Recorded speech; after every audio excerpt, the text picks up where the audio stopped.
Hey, what's going on? And welcome back to the Rockman Power Hour. This is a very special bite-sized edition of the Power Hour. We're going to talk about the new Scream movie that is out today. I guess it's affectionately known as Scream 6. I like to think of it as like Ghostface Takes Manhattan.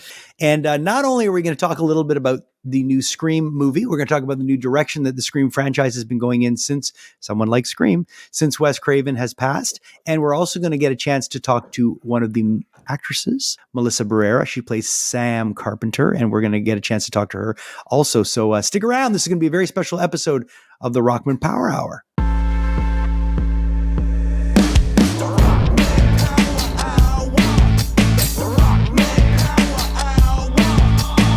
But I got to tell you, Ryan, I love the Scream franchise. I thought it was one of the best things that Wes Craven did. And, you know, the fact that his track record was so strong with so many things. And, you know, he was fairly later into his career when he launched Scream. He had already been established, one of the masters of horror. And Scream, I think, ended up being, I don't want to say his legacy, but it was right up there with Nightmare. You know? Yeah, the thing about Scream, it was so self-referential that it was kind of making fun of the slasher genre, but at the same time brought it on to a whole new generation of people, including me, who was just at that tender age where horror movies were still a little out of reach, and that thing you sneak into the basement to watch when your parents can't see you. Yeah. And you know, my mom, for what's worth, Scream 2, I think I was 15. I needed to be 16 to get in, and my friend Robin and our moms bought us tickets to Scream 2 so we could go see it, and we just felt like badasses, man. It's one of these movies that and Julia agrees, because I mean, you know, you guys are a little bit younger than I am. It's one of these movies that was right in your teen demo, right? Oh yeah. So for you guys, it was almost like the Scream movies were like My Nightmare on Elm Street. Exactly. It told me that if I had sex, there was going to be dire consequences. Well, I'll tell you, the reboot, if you will, or the requel, as they call them, is great. The last one was so much fun. And this Scream 6 is great. Yeah. It's so good, Ryan. That's good. That's good to know, because it was shot down the street from me. Well, that's from weeks and weeks and weeks in the Depanneur scene. And my friend Jason is the guy who plays the guy who works in the store. My other friend, Jason, I know a lot of Jasons. Jason Cavier, who's also the voice of Drax in Marvel's Guardians of the Galaxy, the video game, a professional stuntman, actor. Like, he's the guy working the cash. Oh, that was him. Yeah. Oh, man. It's so true. Now I see it. He's the guy behind the counter at it's not a Depanneur, it's a bodega, because it's in New York, right? Yeah. But I see it. Well, there was somebody else in it too. Now, did you ever listen to CJD? Yes. Okay. There was a very, very amazing broadcaster on CJD that was there for years, and his name was Barry Morgan, and he had a very deep voice, and my name is Barry Morgan. Barry Morgan is the reporter in the movie. And when I was watching the movie, I literally jumped up and I was like, that's Barry. And all these journalists are looking at me like, what the fuck are you doing? But I was so excited for him because, you know, the way radio works, sometimes you're unceremoniously exited out of the door. And he did not have a great end to his career. And I was so happy to see him in a Scream movie on screen as a reporter, not just his voice. And he had he's there and he comes again. He's the recurring reporter on the TV. And I was like, good for you, because Ryan, you're an actor, speaking role, screen time, residuals. Anyways, I got excited about that. You're excited about your buddy being in it. I was excited to see my store. I'm like, that's where I buy my beer. I was on the corner of your street. I was going to get a ring sized by my buddy, because I'd ordered this ring and it just didn't fit right. And this guy was a jeweler. So he's like, just come by my shop. I'll fix it for you. Don't worry about it. You're good. You don't have to return it. He goes, you need a half size. I got you. So I parked on Sherbrooke and I walked to his store, and I was like, oh yeah, Ryan's down the street. And all of a sudden I look and I'm like, what the fuck is doing with this Metro, like New York Metro style? I'm like, what's going on here? And I look and I'm like, and then I looked at the storefront, and then I went in and I go, what's going on? And he goes, they came to me and they said, we need to change your storefront for 6 weeks. We're going to give you X amount of money. He told me, he said, I don't even have to be open, and I'm making more money than if I was open right now. And then I look across the street, and the sign for the Dep was something Dad's Bodega, whatever. You see all of this in the movie. So just purely as a Montrealer, seeing this movie was so much fun, because I recognized your street. Sherbrooke. I recognize the back of Fufun Electrique. I recognize there's a theater scene and it's at Le National. So there's all these things where it's like that alone as a Montrealer was fun. But besides that, I mean, I thought the kills in the last movie were great. I thought the last movie was awesome. I expected nothing much from it, and then I put it on 11 o'clock, and all of a sudden it's like 1:30 in the morning, and Melissa and I are wide-eyed, just not even out of fear, out of excitement, because you never know who the killer is, and it's a large part of that. And I thought it was great. I thought the last one was cool. I thought Jenny Ortega right away, the pre-Wednesday, she's on screen, and Melissa comes in, and she's like, "Oh, that girl's really good." And then by the end of the movie, we're like, I don't know who the hell this girl is, but she's a star. Yeah. And then lo and behold, Wednesday comes out after they shoot the movie. And I'm like, man, if Wednesday came out prior to the shooting of that movie, there would have been an army of teenage girls and guys at every shoot. There was a large group of people watching the shoot, like my friend Yannick, his son Saber. Yeah. Shout out, guys.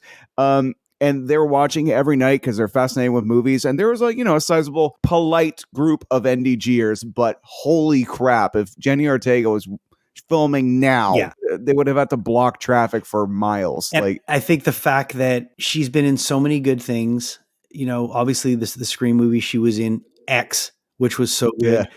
She's been in in Wednesday, I think it's going to help the box office for this film just because there's so many people that are fans of hers. But I want to talk about Melissa Barrera because Melissa is great. She plays Sam Carpenter, her sister in the movie.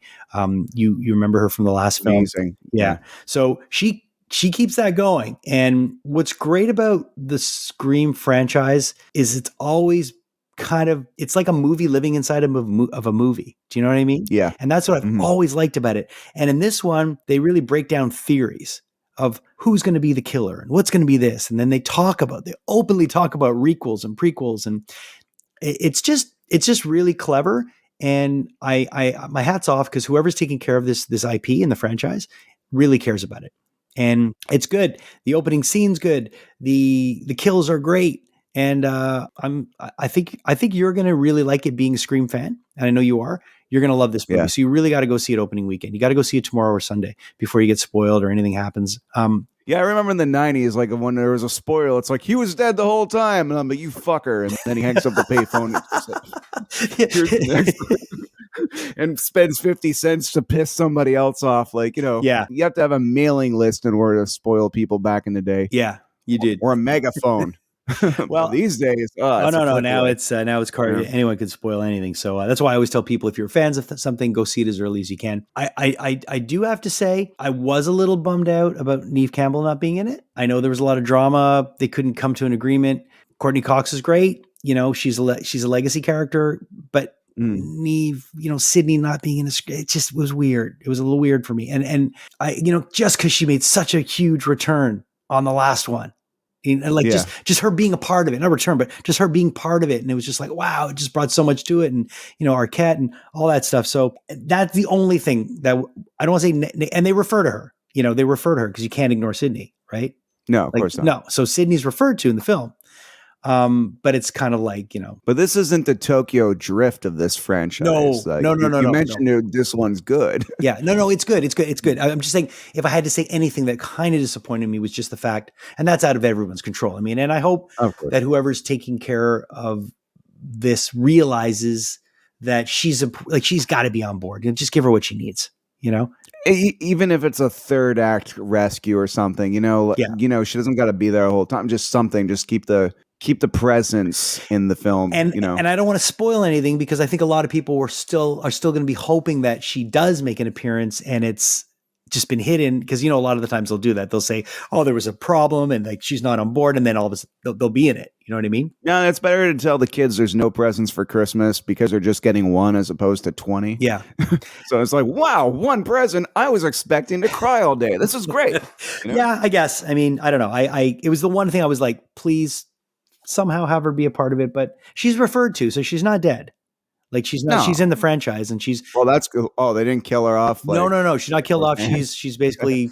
I mean, I don't want to say anything, but it's basically she's not here. But Sydney is taking some much deserved time away, kind of thing. That's what it is. There you go. So yeah, members of her family and her boyfriend kept trying to kill her. Yeah. I mean, she has some much deserved downtime. But I will tell you, it's good. It's fun. If you're a fan of the Scream movies, you will not be disappointed in the slightest. And go see it in the theater, because horror movies in the theater are the best. Yeah, no one can call you. You love that phone. Just the fact that you still have a phone like that is pretty cool. It is so big. I get that all the time. All right, let's do this. Our chat with Melissa Barrera from the movie Scream 6.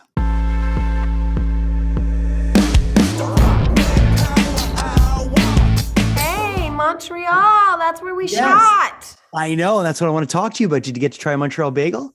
I did, yes. What'd you think?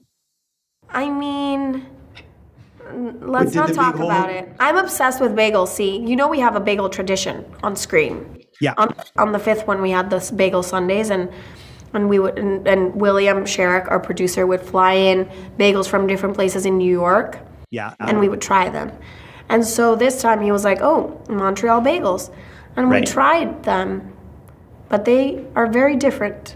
Well, you've got that big hole, right? So if you're looking for the schmear surface is like non-existent. It's a different vibe. Yeah, it's a different vibe, but also the taste. It just doesn't, they don't taste like bagels. I think it's because of the New York water. I think that's the key. But they were good. They were good. It's definitely something we're proud of. But you know what is good and what does taste good? The Scream movie. Yay, I'm glad. I got to see it yesterday morning. What I love about the direction of this franchise is that it really has the vibe of the first few movies. It really gives me that same, like I am in the Scream universe. And when you figure you're 6 movies into a franchise, it's tough to do, but I was entertained the entire way through. I thought the kills were entertaining. I thought, I love this new character. I mean, I love Sam Carpenter. She's intriguing. She makes you wonder, and I don't want to give anything away, but it was just really, really a lot of fun. How much fun did you have doing this? So much fun. I think the reason that the movie is so much fun to watch is because we had so much fun making it. There's always an energy that like kind of transcends the story and everything. It's like the energy of the movie, and I think the love is real between us and the fun is real, and I think you can feel that when you're watching Scream. What was great about being a Montrealer and knowing a lot of the places you shot, the theater that you shot in, there's a theater you shot in, that's the National Theater on St. Catherine Street. Yeah. It was just really, really cool to know, oh, this is the back of Fufun Electric. Like, it was just really, really cool to see those places that they'll digitally add it in and make it look like it's New York. And but when you're actually shooting somewhere, and you're in a different city, but you're supposed to be mimicking a certain city, is there something that you have to do for that, or is it just something that you just stay in the moment? No, I think you just stay in the moment and you live in the truth of like the circumstances. I was in a lot of the times that we were shooting in like for example, the park. This looks nothing like Central Park. Oh my God. Yeah. You know, like I was like, how are they gonna pull this off? And they did. It looks like it's Central Park. It's crazy, but that's why it's an art. Like every single aspect of making a movie is an art. Like the production designer, the location scouting, like everything has to be right for it all to come together, especially if you're shooting one location for another. And I think they pulled it off brilliantly. And lastly, did you have a favorite kill in this film after seeing it? I'm not going to talk about it. I don't want to spoil anything, but I do have a favorite. Not asking you which one. I'm just asking if you did have a favorite. Yes, I do have a favorite kill, and it happens in the 3rd act. That's all I'm going to say. I think I know which one you're referring to. Uh-huh. Thanks so much for taking the time. I'm really excited for people to see this, and you're great as Sam Carpenter. So I hope there's more Sam Carpenter. Thank you so much. I really appreciate it. So nice talking to you. All the best, and hope to see you in Montreal again. Yes. Thank you. Hi. Hi. Nice to chat with you. I saw the movie a couple of days ago. I got to talk to Melissa yesterday. Oh, yeah? Awesome. And I really, really like this movie. Yay. I'm so happy to hear that. Me too. So you filmed in Montreal. We did. It's the city that I'm from. And we had a bit of an issue with Melissa and bagels. And I don't want to bog this interview down with bagels, but she didn't seem to be a big fan of the Montreal bagel. I I am a huge fan of a Montreal bagel. Thank you. Let's get that I out of the don't know way. if it's because I'm Canadian. Like maybe they think the New York bagel is better, but I know. I am a fan of the Montreal bagel. You get it. You get it. The film's a lot of fun. I'm a big fan of the Scream franchise, and again, I was somewhat concerned when the movie before this one came out because Wes Craven obviously wasn't involved because Wes wasn't with us anymore, and it's such a big IP, and the fact that it was such a slam dunk, the last one. This one was just like, okay, I'm in for the ride. Is it fun to be a part of this? And were you nervous? Were you apprehensive at all? Oh, absolutely. I was nervous. Yeah, I mean, joining such an iconic franchise like this, going into it, I had no idea what to expect. But I got there and immediately after one day, like I met everybody and I called my mom and I was like, Mom, these people are so cool. They're so nice. Like I am going to have the time of my life. And it was hard for me to leave. Like I was crying, like getting on my plane. I'm like, I don't want to leave these people. So getting to see them on Monday, like this past weekend for the premiere was super special. And we just had such an amazing time. Yeah. And it looked like filming this was probably a blast. I mean, there's so many scenes that there's just so much action going on. Obviously, it's a slasher flick, so we know there's kills. Just being around, and I'm not going to give anything away, but just being around kills and seeing what goes into an on-screen kill. How much respect do you end up having for the makeup and the prosthetics people and all the people that block, the blocking, everything that goes into a good on-screen kill? Oh my gosh, so much respect. And I've said this before, working on any set, there's hundreds of people and each person has such an important role. I think doing a horror movie just obviously takes it to the next level with all of the blood and everything. It was super intense, but it's something that's was really funny to me when filming. Like we're doing all of these crazy scenes, lots of action, lots of blood, and then they yell cut and we're like, laughing. We're like, hey, you want to go get a drink after? Like, let's go get a bagel. We're like, it was like just so much fun. And I think that people probably wouldn't expect that while filming a horror film. Yeah. And that's the thing, right? I mean, slasher flicks are known for exactly that, slashing, and people are so critical of kills. But I find that this franchise has always been really, really good. With giving us what we want. And at the same time, the tongue in cheekness that we're a movie within a movie. Kind of, there's always that thing that's leering around, like, is this a movie within a movie? And you guys bring it to that another level with this one, where there's actually a scene where it's like, the schematics of a movie's broken down in a group conversation. That must have been really cool. Oh yeah, I love that. And Jasmine killed that monologue. Seriously, it was a 4-page monologue, and the rest of us were just like chilling, watching her. And she's like pacing back and forth during this monologue, and that was a really chill day for the rest of us. But she killed it. So what's next up for you? I don't have anything on the horizon right now. I'm always auditioning. I'm always looking for something new. I'm open to everything. I mean, I never thought I would be a part of a horror film, but here we are. Yeah. So, on to the next thing whenever that comes. I'm ready. Well, it's really great to see our country being represented, not only in where the location's being filmed, but in a cast member. So thank you so much. And I can't wait for people to see the movie. It opens everywhere today. And absolute pleasure chatting with you. And I love Scream, and you guys did it justice. I mean, it would have really, really been horrible to say this sucked, but it so does not suck. That means so much to me. Thank you. I really, really appreciate it. Thanks for taking the time, and all the best. Thanks. You too. Bye. Goodbye.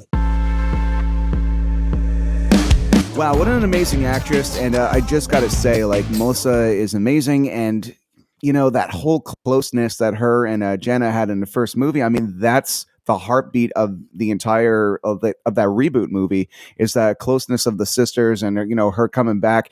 It's absolutely amazing. And I'm so glad she's back. I'm so glad her character there's so much more to do too. Yeah. And that's awesome, man. Yeah. And it continues in this film. And I think, like I mentioned, I can keep saying this, you will not be disappointed with this movie if you like the Scream franchise and if you like the last film and the direction they're going in. Saw Wes Craven. It's a nice tribute to his work, and it continues the legacy. So it shows you no film is bigger than the sum of its parts, and it really, really it's a team effort on this one, and you feel that they care. So yeah, definitely check out Scream 6. It's in theaters everywhere now. And for everybody who feels the need to just talk about everything you saw in the cinema that weekend, may I just say proceed with caution.